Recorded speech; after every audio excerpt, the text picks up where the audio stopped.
नासिक की पुण्य भूमि पर एक भव्य समारोह का आयोजन हुआ और यह अवसर था अनंत श्री विभूषित जगतगुरु रामानंदाचार्य श्री स्वामी नरेंद्रचार्य जी इनके 2 दिवसीय समस्या मार्गदर्शन एवं दर्शन समारोह का, जो 11 और 12 अगस्त 2025 के दिन रामानंद संप्रदाय के उपपीठ उत्तर महाराष्ट्र श्री क्षेत्र रामशेज नासिक यहाँ बड़ी धूमधाम से संपन्न हुआ।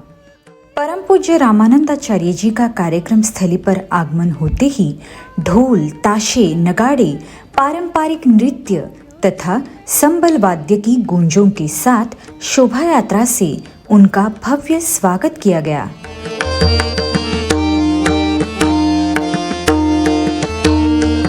जन्म जन्म की पूंजी पाई, जन्म जन्म की पूंजी पाई, जग में सभी को पायो जी मैंने, जग में सभी को पायो। अत्यंत आनंदमयी माहौल में जगतगुरु रामानंदाचार्य जी का जय जयकार करते हुए प्रशस्त मंच पर स्वागत हुआ। वेद संपन्न पुरोहितों ने विधिवत मंत्रोच्चारों के साथ प्रभु का पाद्य पूजन तथा अनेकों मातृशक्ति द्वारा स्वागत आरती संपन्न हुई।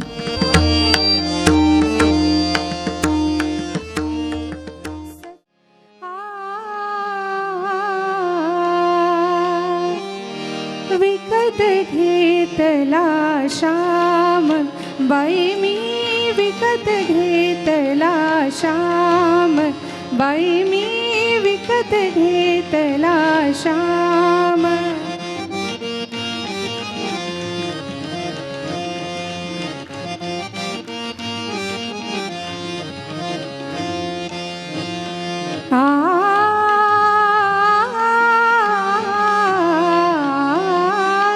कुणी म्हणेही असेल चोरी, कुणा वाटते असे उधारी, कुणी म्हणेही असेल चोरी, कुणा वाटते असे उधारी, जन्मभरीच्या श्वासाई तुके मोजियले हरिनाम, मोजियले हरिनाम, विकत घेतला श्याम बाई मी, विकत घेतला श्याम बाई मी, विकत घेतला श्याम। बाई मी विकत घेतला श्याम. त्यांनी का विकत घेतलं? त्यांनी सांगितलं की मी जन्मभरीच्या श्वासा एवढी, की जन्मभर जेवढा मी श्वास घेतलाय ना तेवढं मी हरिनाम मोजले, त्यामुळे मला तो अधिकार पोचतो. तेवढी माझी भक्ती आहे आणि म्हणून मी काय घेतलंय असं नाही घेतलंय. त्याला संतांचा केवढा अधिकार असतो. आम्ही म्हणतो नाही बऱ्याच वेळा, त्यांना गरज असली तर बघतील.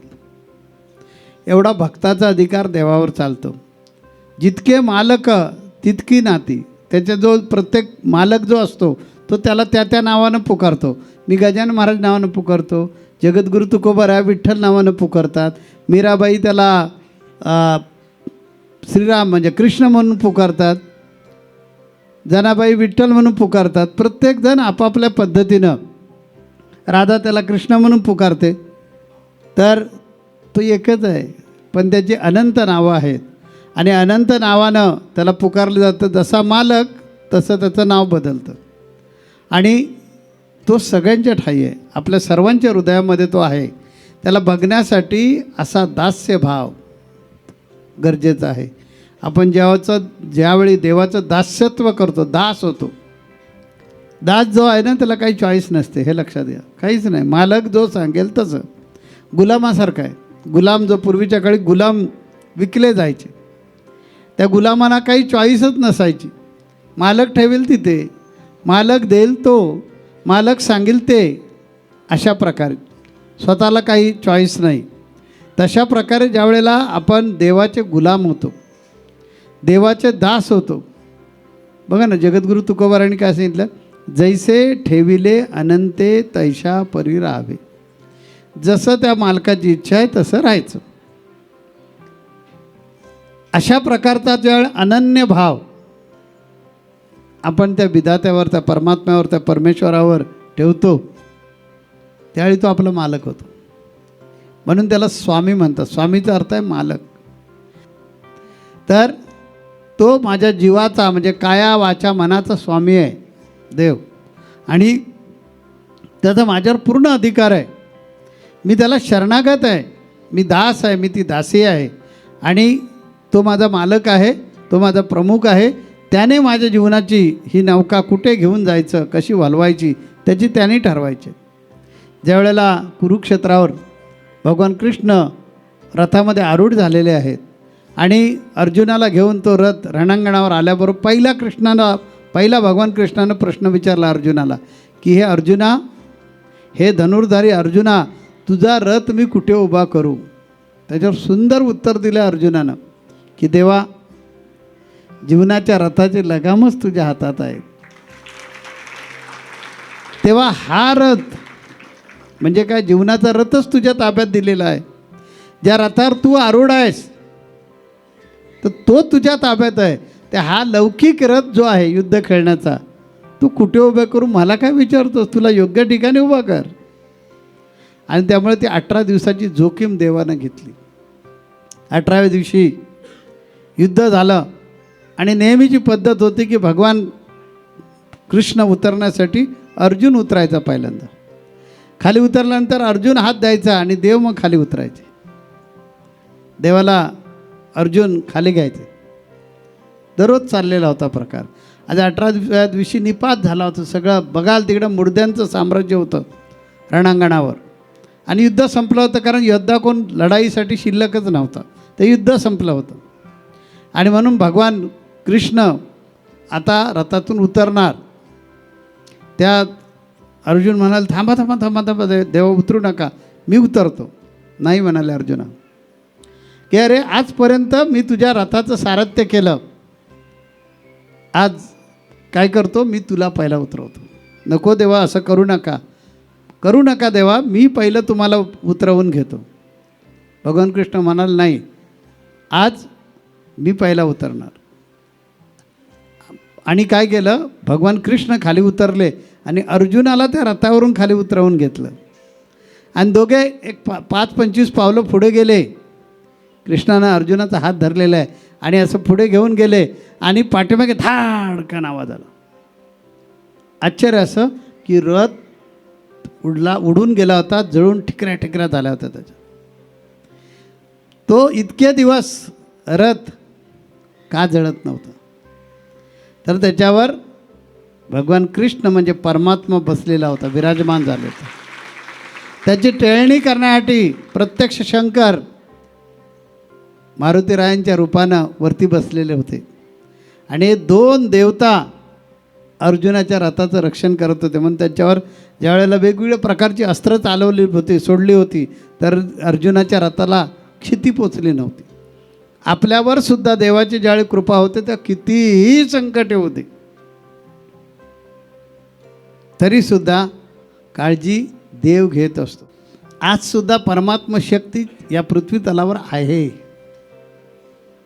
फक्त तुमचा भाव कसा ते महत्त्वाचं. माझा भाव तुझे चरणी, तुझे रूप माझे नाही. अशा प्रकारे ज्यावेळी आपण भाव ठेवतो त्या देवाला आपली काळजी घ्यावीच लागते आणि मग आपल्याला अधिकार पोचतो. विकत घेतला श्यामबाई, विकत घेतला श्याम, श्वासा एवढे मोजिले हरिनाम. म्हणून नाम जे आहे ते नाम मोजण्यासाठी इथून आपल्यामध्ये, इथून म्हणजे कुठून कळलं, अंतःकरणातून आपल्या हृदयामधून बदल झाला पाहिजे. ज्यावेळी असा बदल होईल आणि शरणागताची 6 अंग म्हणजे माझ्या कायेवर, माझ्या वाचेवर, माझ्या मनावर तुझा अधिकार आहे. तू मालक आहेस, तुझा हा अधिकार आहे. तुझ्या ताब्यामध्ये हा जीवनाचा शकट म्हणजे रथ देऊन टाकलेला आहे. काय करायचं तुझं तू ठरव. मला एकच कळतं, जोपर्यंत हे शरीर जिवंत आहे तोपर्यंत तुझा ध्यास, बाकी काहीच नाही.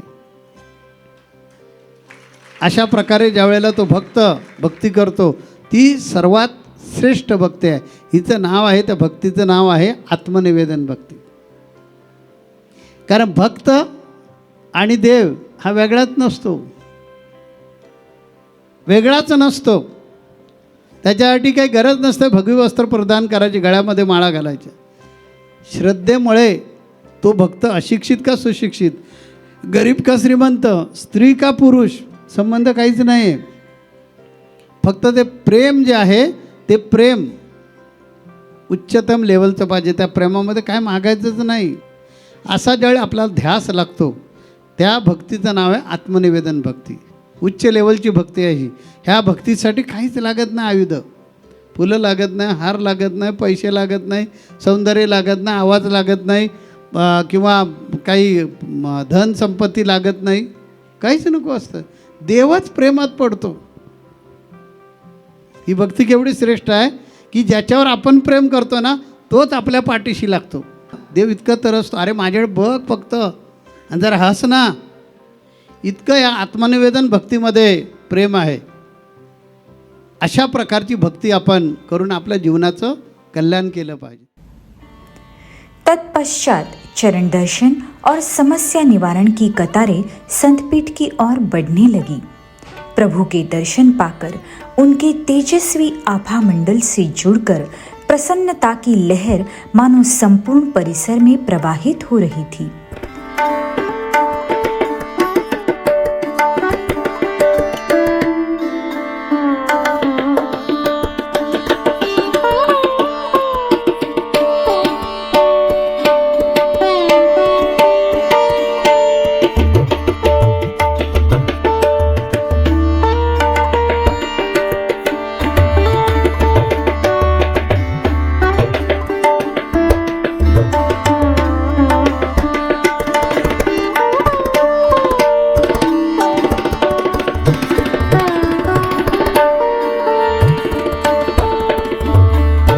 समारोह के दौरान दोनों दिन भारी संख्या में दीक्षा कार्यक्रम संपन्न हुआ.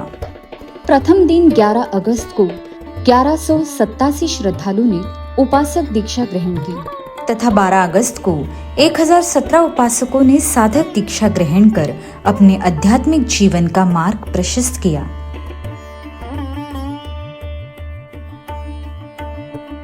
दोनों दिन महाप्रसाद का भव्य आयोजन किया गया था. सभी सेवाधारकों ने सराहनीय सेवाएं प्रदान की. रामानंदीय संप्रदाय की अनुशासितता कार्यक्रम के हर मोड़ पर दिखाई दे रही थी. 2 दिवसीय इस कार्यक्रम में लगभग 30,000 से भी अधिक श्रद्धालु ने समारोह में सहभाग लेकर गुरु कृपा को प्राप्त किया. 2 दिवसीय यह आध्यात्मिक महोत्सव बड़े ही हर्षोल्लास के साथ संपन्न होते हुए द्वितीय दिन संध्या के समय कार्यक्रम के समापन पर असंख्य श्रद्धालुओं की मौजूदगी में प्रभु की विदाई आरती संपन्न हुई.